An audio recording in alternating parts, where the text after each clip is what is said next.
जो हमारी Shadwell poem है, ओके, जो हमारी शेडवेल पोइम है that is an extract from Mac Flecknoe. Mac Flecknoe क्या थी? एक स्टायरिकल पोइम थी, जो 217 लाइन्स की पोइम है। It is a satirical poem, okay. और ये हीरोइक कपलेट में लिखी गई है। हीरोइक कपलेट हम लोग ऑलरेडी सब कुछ डिस्कस कर चुके हैं, what is satirical poem, what is the historic heroic couplet. So हम लोग फर्दर मूव करेंगे। दिस इज अ स्टायर, और you can say John Dryden tried to lampoon T.S. T.S. मतलब थॉमस शेडवेल, ओके। और इसका सबटाइटल ही ये है कि a satire on a true protestant poet that is T S. Thomas Shadwell. Shadwell के ऊपर एक लैम्पून है। yesterday also I told you this thing, what is the lampoon? You know what is the lampoon? I already told you this thing. Is there any need to tell you this thing again? Okay, so let's start with this title. इनका इसका title है Mac Flecknoe. Mac Flecknoe, what is the meaning of Mac? Mac का meaning है son of. यहाँ पर Mac present कर रहा है शेडवेल को, एंड सन ऑफ फ्लैंकनो मीन्स, फ्लैंकनो एक आयरिश पोइट था, और इतना ज्यादा रिकॉग्नाइज नहीं किया गया था उसको जितना शेडवेल को किया गया है। बट उसको क्यों प्रेजेंट किया है यहाँ पर by John Dryden? Because John Dryden present him as a symbol of bad poetry. According to John Dryden, जिस टाइप से जो शेडविल है, शेडविल अच्छी पोइट्री नहीं लिखता है, उसकी पोइट्री में कोई भी सेंस नाम की चीज नहीं है, फुल ऑफ नॉनसेंस है, वैसी ही अकॉर्डिंग टू हिम फ्लैंकनो की भी पोइट्री थी। एंड यहाँ पर फ्लैंकनो को एक रिप्रेजेंटेटिव बनाया गया है ऑफ बैड पोइट्री, और उसका सन किसको बताया गया है? शेडवेल को। ठीक है, मैक फ्लैंकनो, सन ऑफ फ्लैंकनोइड। ठीक है, यहाँ पर ये इसका टाइटल का मीनिंग है। उसके बाद जो हमारी इसकी स्टार्टिंग है, पोएम की स्टार्टिंग, ये एक मोक हीरोइक स्टाइल में, एक एपिक स्टाइल में हुई है। So what is an epic? I told you this thing earlier also. What is an epic? It is a long narrative poem, okay. Long narrative poem है, और long narrative poem होती है जिसमें high style use किया जाता है। So all those things जो epic में यूज होती हैं, वो सारी मशीनरी मैक फ्लैंकनो में यूज हुई है। वो कौन कौन सी चीजें हैं जो इसमें यूज हुई हैं एपिक की? एपिक की यूज हुई है फॉर्म, जैसे हाई फॉर्म में यूज किया गया है, लॉन्ग सिमलीज का यूज किया गया है, हाई डिक्शन का यूज किया गया है। उसके बाद इसमें वोकेबलरी भी काफी अच्छी यूज की गई है। ओनली इसका जो सब्जेक्ट मैटर है वो थोड़ा लो कैटेगरी का लिया गया है। So we can't say it is an epic, it's a mock heroic poem, जहां पर हम लोग हाई स्टाइल का यूज करते हैं, बट हमारा जो सब्जेक्ट मैटर है that is of low category. So it is a mock heroic poem. ठीक है, जो हम लोग पढ़ने वाले हैं, satirical and mock heroic style में इसको लिखा गया है। ओके, क्लियर यहां तक? Yes ma'am. ओके, क्लियर है? Okay yes ma'am. देन, ठीक है। तो इसके बाद क्या है, यहां तक समझ में आया? It's a mock heroic poem, और इसमें क्या किया गया है? Here the poet want to, John Dryden want to present the low standard of the poetry of that time. उस टाइम की पोइट्री का जो standard day by day degrade होता जा रहा था, स्टैंडर्ड लो होता जा रहा था, वो प्रेजेंट करना चाहते थे John Dryden through this satire. And he want to say that उस टाइम का जो सब्जेक्ट मैटर था, जो पोइट्स उठा रहे थे, that was of very low category, low subject matter था, एंड ही वांट कि उसमें इंप्रूवमेंट आए। दैट्स वाई इन्होंने क्या किया था, ये स्टायर लिखा है, ताकि ये थोड़ा सा इस चीज को प्रेजेंट किया जाए। And as I told you, it is a lampoon on Thomas Shadwell, so it is a personal attack also. ठीक है, I told you this thing. What is the lampoon? Lampoon में क्या है? पर्सनल अटैक होता है। So if Thomas शेडवेल के ऊपर जो भी उनकी जो पर्सनल रिवेंज था, वो भी निकालने की कोशिश की गई है। ठीक है, क्लियर है यहां तक? क्लियर है? आगे चलें अब। Yes, ma'am. I told you the summary already हम समरी कर चुके हैं. Now we will go for the line to line study of this poem and I am sharing my screen to you. So tell me if it is visible to everyone. My screen is visible to everyone. Yes, ma'am. Okay, now we will start the reading of this poem. I told you this thing कि इसकी जो starting है that is of an epic style.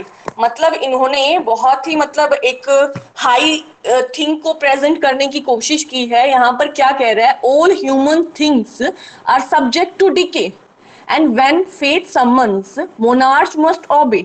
Okay, so what he want to say, इन्होंने एक ऐसी presentation देने की कोशिश की है कि ये बहुत ही हाई सब्जेक्ट मैटर लेके आएंगे और एक एपिक स्टाइल में कि सबको कहीं ना कहीं सब ह्यूमन बीइंग्स को एक ना एक दिन दिखे, मतलब खत्म होना पड़ता है सारी चीजों को. ओके, क्या हो गया?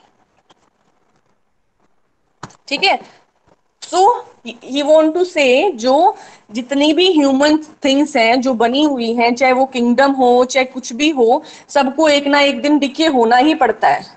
ठीक है, सारी चीजें कभी ना कभी डिके हो ही जाती हैं. So by the first line he want to present this thing कि कुछ ना कुछ खत्म होने वाला है. And when faith summons, monarch must obey. Monarch होते हैं जो किंग्स हैं, जो किसी जगह पे रूल कर रहे हैं.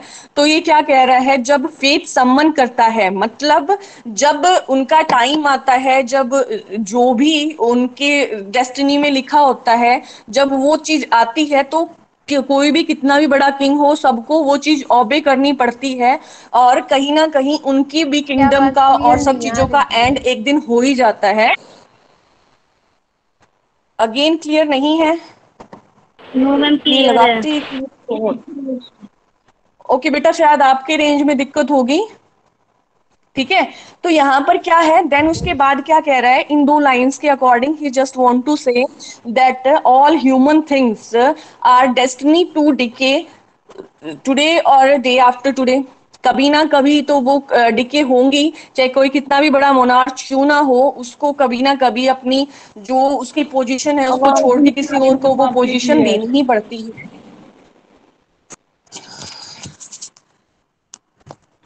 Now it is clear. Yes ma'am. Yes ma'am. Okay, so यहाँ पर इसकी वो कोशिश कर रहा है. ठीक है, उसके बाद क्या है,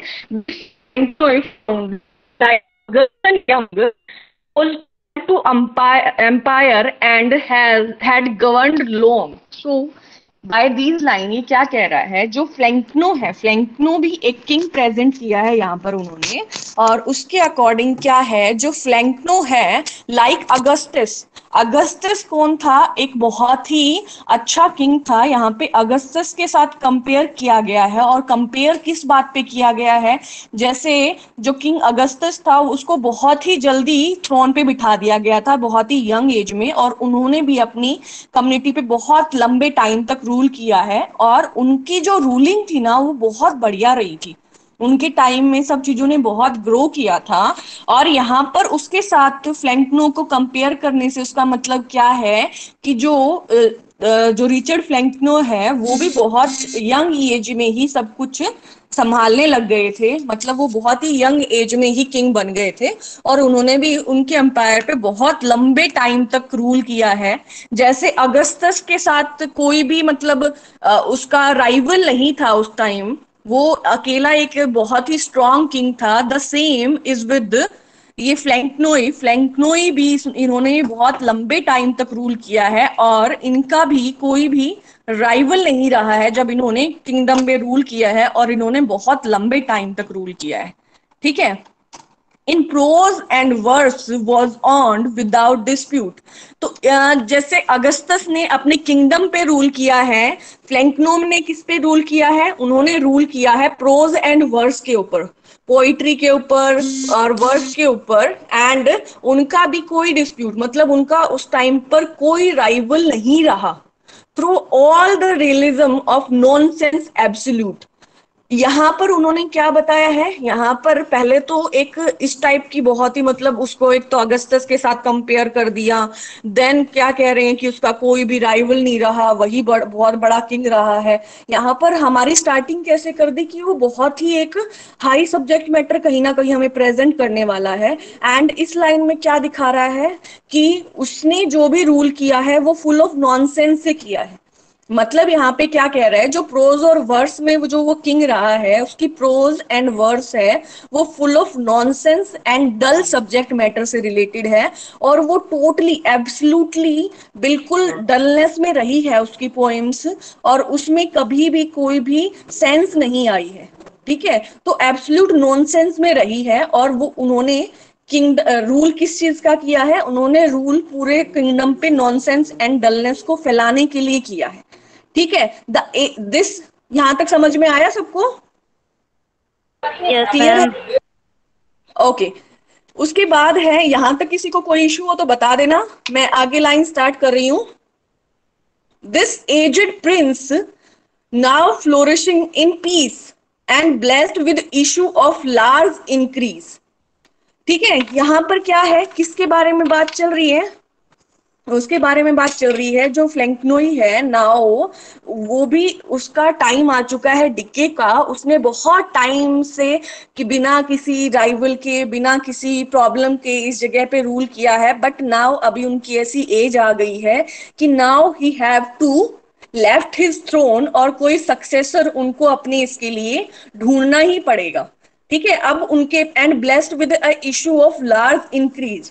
अब जैसे कि वो, जैसे हमने हमेशा देखा है कोई किंगडम में कोई किंग ओल्ड हो जाता है तो वो अपना सक्सेसर चुनता है, मतलब उनके किसी भी बेटे को अपने थ्रोन पे बिठाने के लिए चूज करता है। तो द सेम इशू इसके पास है, लार्ज इंक्रीज, मतलब जो उसका थ्रोन है उसके ऊपर किसको बिठाए जो इस नॉनसेंस को आगे लेके जाए और जो कोई भी सेंस की बात ना करे। तो उसके पास ये बिग इशू है कि सक्सेसर कौन बनेगा उसका।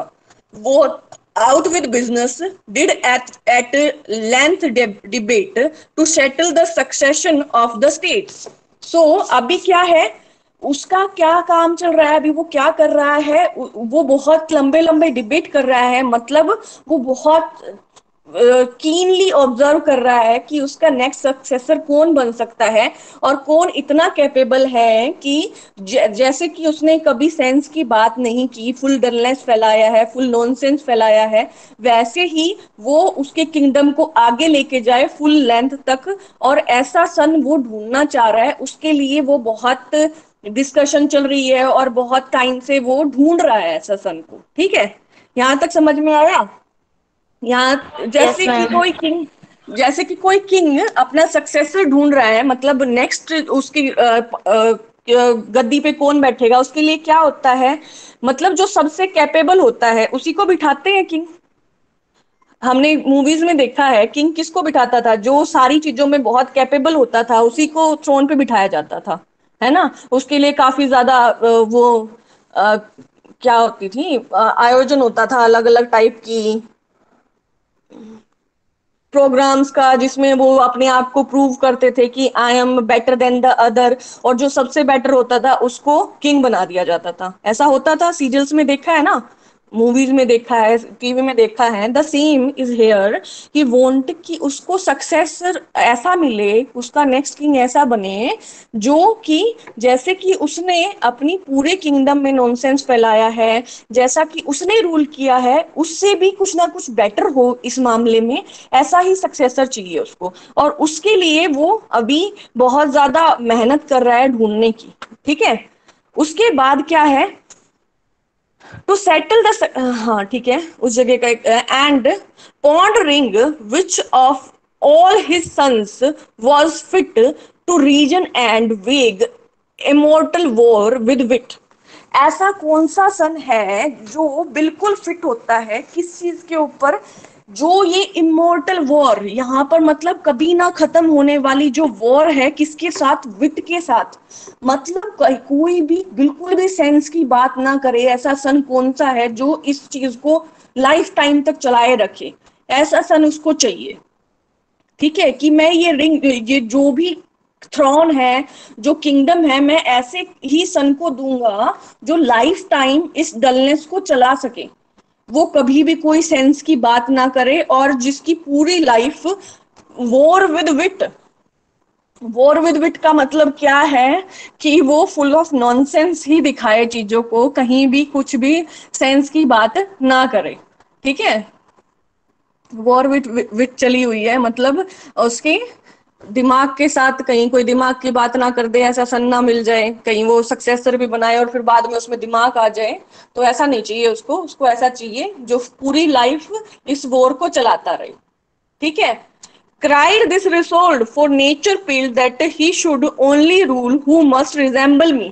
According to him, कि इसका सॉल्यूशन तो यही है कि जो मुझसे सबसे ज्यादा रिजेंबल करता हो, जिसमें सबसे ज्यादा मेरे गुण हो, ऐसा ही सन अगर थ्रोन पे बैठेगा तो वही तो मेरी तरह, जैसे मैंने पूरे लाइफ कभी भी कोई सेंस की बात नहीं की, वैसे ही मेरा सन नहीं करेगा, है ना। तो उसका क्या सॉल्यूशन निकाला उसने कि मैं ऐसे सन को बिठाऊंगा थ्रोन पे जो बिल्कुल डिट्टो मुझको रिजेंबल करता हो, जिसमें सारे मेरी ही क्वालिटीज हो। अगर मेरी ही क्वालिटीज उसमें होंगी तो द सेम काइंड, जैसे मैं रूल कर रहा हूँ और जैसे मैंने अपने किंगडम को विदाउट एनी विक्ट चलाया है, वैसे ही वो उस किंगडम को चलाए। ठीक है, तो यहां पर उसने क्या सॉल्यूशन निकाला, एक ही सॉल्यूशन है, मैं ऐसे सन को बिठाऊं जो बिल्कुल मुझसे रिजेंबल करता हो। ठीक है, यहां तक क्लियर है? Yes, ma'am.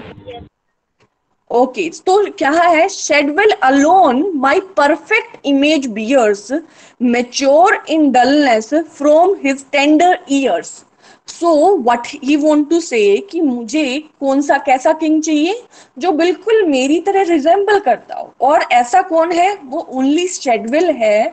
शेडवेल अकेला ऐसा है जो बिल्कुल मेरी तरह है, बिल्कुल मेरी परफेक्ट इमेज को बियर करता है। मतलब वो कहना क्या चाह रहा है कि शेडवेल ही ऐसा है। यहाँ पर हम लोग किस चीज की बात कर रहे हैं, यहाँ पर हम पोइट्री में बात कर रहे हैं कि पोइट्री में जो फ्लैंकनोई है, फ्लैंकनोई के अकॉर्डिंग, जॉन ड्राइडन के अकॉर्डिंग, उसने भी कभी भी कोई भी अच्छी पोइट्री नहीं लिखी, ऐसी कोई पोइट्री नहीं लिखी जिसमें सब्जेक्ट मैटर अच्छा हो। जो भी उसने प्रेजेंट किया है that is full of dullness और उसको पढ़ने का मन नहीं करता, ऐसी पोइट्रीज लिखता था। और वैसी ही सेम पोइट्री कौन लिखता है, शेडवेल लिखता है। और वो अभी से नहीं, उसके टेंडर ईयर से, मतलब बहुत जल्द, बहुत अर्ली एज से ही वो इसी फुल ऑफ डलनेस और फुल ऑफ नॉनसेंस की पोइट्री लिख रहा है। तो वही अकेला है जो किसकी, रिचर्ड जो फ्लैंकनोई है उसकी इमेज बियर करता है, मतलब उसकी तरह ही है, और वैसी ही पोइट्री लिखता है जिसका कोई भी आगे फ्यूचर नहीं है या कुछ भी, मतलब हम उससे अच्छा नहीं निकाल सकते उस पोइट्री से। और mature in dullness from his tender year, mature in dullness मतलब पहले से ही वो फुल ऑफ डलनेस से भरी हुई है उसकी पोइट्रीज। मतलब स्टार्टिंग में मिच्योर होना मतलब क्या होता है, मतलब उस चीज को कर करके बहुत एक्सपीरियंस हो जाना और आपके अंदर उस चीज को अच्छे से प्रेजेंट करना आ जाना। मेच्योर कब होते हैं, जब हम अपने इमोशंस को अच्छे से संभाल सकते हैं। द सेम वो डलनेस को बहुत अच्छे से संभाल सकता है। अब वो कोई गड़बड़ नहीं करेगा, हर जगह डलनेस और नॉनसेंस ही फैलाएगा, उसमें कहीं से दिमाग की बात आ ही नहीं सकती। ठीक है, अब ये कहना चाह रहे हैं। ठीक है, शेडवेल alone of all my sons is he who stand confirmed in full stupidity। ठीक है, तो यहां पर मैं कह रही थी कि लैम्पून है, तो यहां पर इसने टोटली एक डायरेक्ट एक अटैक किया है किसके ऊपर, शेडवेल के ऊपर, कि उसमें फुल ऑफ स्टूपिडिटी है, मतलब उसके अंदर दिमाग नाम की कोई भी चीज नहीं है, कहीं से भी वो कोई सेंस की बातें नहीं करता। ठीक है, तो जब सेंस की बातें नहीं करता तो वही एक ऐसा पर्सन है जो कहाँ फ्लैंकनोय के बराबर में खड़ा हो सकता है या किंग बन सकता है नेक्स्ट उस स्टेट का। ठीक है, द रेस्ट टू सम फेंट मीनिंग मेक प्रिटेंस। क्या कह रहा है, प्रिटेंस मतलब दिखावा करना। तो दूसरे जो है वो कहीं ना कहीं थोड़ा बहुत तो ये दिखावा करते हैं कि उनमें कहीं ना कहीं सेंस है, but Shadwell never deviates into sense.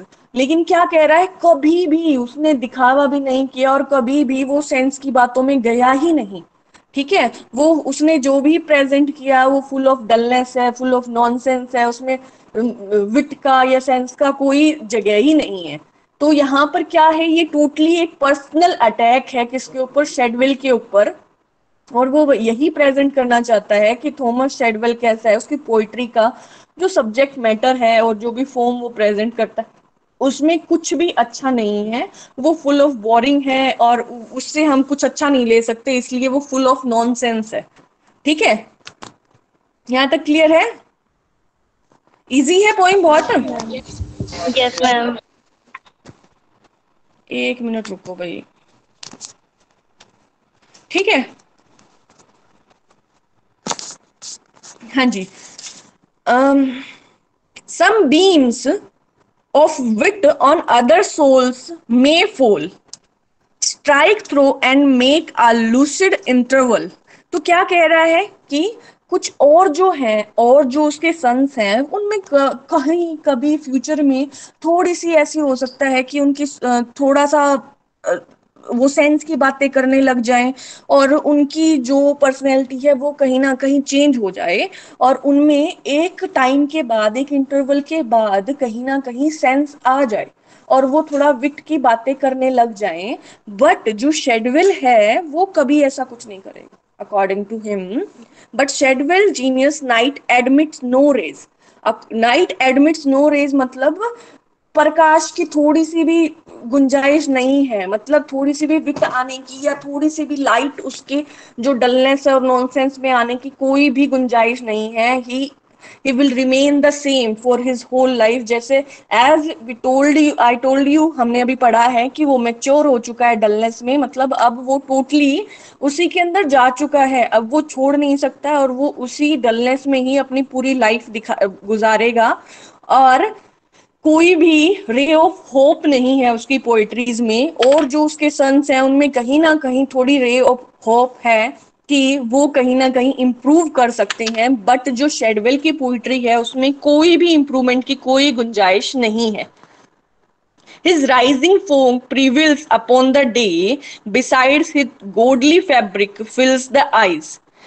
तो क्या है, and seem designed for thoughtless majesty. Accord right now वो क्या कह रहा है, राइट नाउ वो जो उसकी बॉडी के ऊपर अटैक कर रहा है कि मतलब वो थोड़ा सा हेल्दी काइंड का है, और अकॉर्डिंग टू हिम भगवान ने उसको इस टाइप का इसीलिए बनाया है ताकि वो कहीं भी सेंस की बात ना करे। उसकी बॉडी को देख के भी हम यही प्रेजेंट कर पा रहे हैं, यही दिखा पा रहे हैं कि उसमें कहीं पर भी वो आगे कभी सेंस की बात नहीं करेगा। यहाँ पर इसने ये क्या प्रेजेंट किया है कि जो एक जो हेल्दी पर्सन है ना उनके ऊपर स्टायर मारा है कि जो ज्यादा हेल्दी और फिल्दी का जो मोटे मोटे हो जाते हैं उनके अंदर कम सेंस होती है, वो कम सेंस की बात करते हैं। और यहाँ पर उसने उसी चीज को अटैक किया है। ठीक है, ऐसे लोग जो थोड़े से हेल्दी होते हैं अकॉर्डिंग टू हिम, वो डिजाइन ही किस लिए होते हैं, थॉटलेस प्रोसेस के लिए होते हैं। मतलब वो पर्सन भगवान ही ऐसा बना के भेजता है कि उनमें दिमाग की कमी होती है, तो यहाँ पे उन्होंने मोटे लोगों के ऊपर अटैक किया है। Thoughtless as monarch oaks that shades the plain. Oaks क्या होता है, ऑक्स एक पौधा होता है, जैसे वो पौधा कैसा होता है, काफी ज्यादा बड़ा होता है और उससे क्या होता है, उस पर कुछ नहीं उगता, बस वो क्या छाया देने के काम आता है। तो क्या कह रहा है, थॉटलेस मतलब जिससे कुछ अच्छा ग्रो नहीं हो रहा है, वो क्या कर रहा है, बस सब चीजों को ढकने के काम आ रहा है। द सेम इज विद शेडवेल, जिससे कुछ भी प्रोडक्टिव तो यू नहीं निकल रहा है, बट उससे बस क्या है, सब चीजें जो सेंस की हैं उनको ढका जा रहा है। ठीक है, सेंस को जो डलनेस है बस वही फैला रहा है और वो कुछ नहीं कर रहा, अंधेरा फैला रहा है, यू कैन से। जैसे छाया दे रहा है तो वहां पे रोशनी की किरण नहीं आती, जैसे वैसा ही सेम है किसके साथ, शेडवेल के साथ। And spread in solemn state supinely reign. तो क्या है, अकेला ही उस राज्य में उस जगह पे अकेला ही रूल कर रहा है, उसके बराबर का टक्कर का कोई नहीं। ठीक है, अब क्या बताया है, हेवुड एंड सरले was but type of the, Heywood और सरले जो थे वो भी उस टाइम के प्ले राइट थे। अब ये उनके ऊपर अटैक कर रहा है। बट जैसे कि मैंने उनकी वर्क्स पढ़े हैं या जो क्रिटिक्स अदर कहते हैं, यहाँ पर जॉन ड्राइडन ने उनके ऊपर गलत अटैक किया है, क्योंकि जो उनकी पोइट्रीज थी वो बहुत, उनके जो प्लेस थे वो काफी बढ़िया थे। और जो हेवुड है उसको तो कहीं ना कहीं शेक्सपियर से भी कंपेयर किया गया उसके प्लेस को। बट यहाँ पर जॉन ड्राइडन ने क्या किया, उसके ऊपर अटैक कर दिया कि जो ये जो दोनों हैं ये भी शेडवेल के टाइप के ही हैं। और इनको क्या है, दो last grey prohibit of tautology, मतलब यहाँ पे क्या है, उनके बारे में क्या कह रहा है, ये लोग भी किसके जैसे हैं, शेडवेल के जैसे हैं। टोटोलॉजी क्या होती है, जिसमें एक ही चीज को आप बार बार रिपीट करते रहते हो, कुछ नया नहीं लाते। अकॉर्डिंग टू हिम ये ऐसे हैं जिनको भगवान ने क्या अलग से कोई दिमाग नहीं दिया, बस ये क्या करते रहते हैं, जो पहले से प्रेजेंट है उसी को दोबारा दोबारा दोबारा दोबारा प्रेजेंट करते रहते हैं, थोड़े से वर्ड्स चेंज करके प्रेजेंट वही करते हैं। अकॉर्डिंग टू हिम ये लोग भी कोई अच्छा सब्जेक्ट मैटर नहीं लेके आ रहे हैं, नया सब्जेक्ट मैटर नहीं लेके आ रहे हैं, जो वहां पर प्रेजेंट है उसी सब्जेक्ट मैटर को दोबारा दोबारा रिपीट करते रहते हैं। द सेम जैसे कि शेडवेल कर रहा है, शेडवेल की पोइट्री से हमें कुछ भी प्रोडक्टिव नहीं मिल रहा, कुछ भी अच्छा नहीं मिल रहा। The same is with both of them, ठीक है, कि हमें कुछ प्रोडक्टिव नहीं मिल रहा, ये दोबारा दोबारा उन्हीं चीजों को रिपीट करता रह रहा है, ठीक है। तो हेवुड एंड सरले है, ये जो लाइन है इसको अच्छे से कर लेना, ये आपके एग्जाम में भी आ सकती है, इंपॉर्टेंट है, ठीक है। तो यहाँ पर क्या है, उनको भी शेडविल से कंपेयर करके बताया है, जैसे शेडविल कभी भी अपनी पोइट्री में कुछ भी प्रोडक्टिव प्रेजेंट नहीं करता, वैसे ही कौन है, वैसे ही हेवुड एंड सरले हैं, उन्होंने भी अपनी लाइफ में कभी भी ये चीज प्रोडक्टिव चीजें प्रेजेंट नहीं की है, ठीक है। तो यहाँ पर उसको प्रेजेंट किया गया है, ठीक है। यहाँ तक समझ में आई? Yes, ma'am. पूरी लाइनिंग पूरी जो हमने पढ़ी है समझ में आया आपको? And दूसरी किसी को इंटरवेंशन। यहाँ पर कोई इश्यू है पूरी पोइट्री में कहीं पर?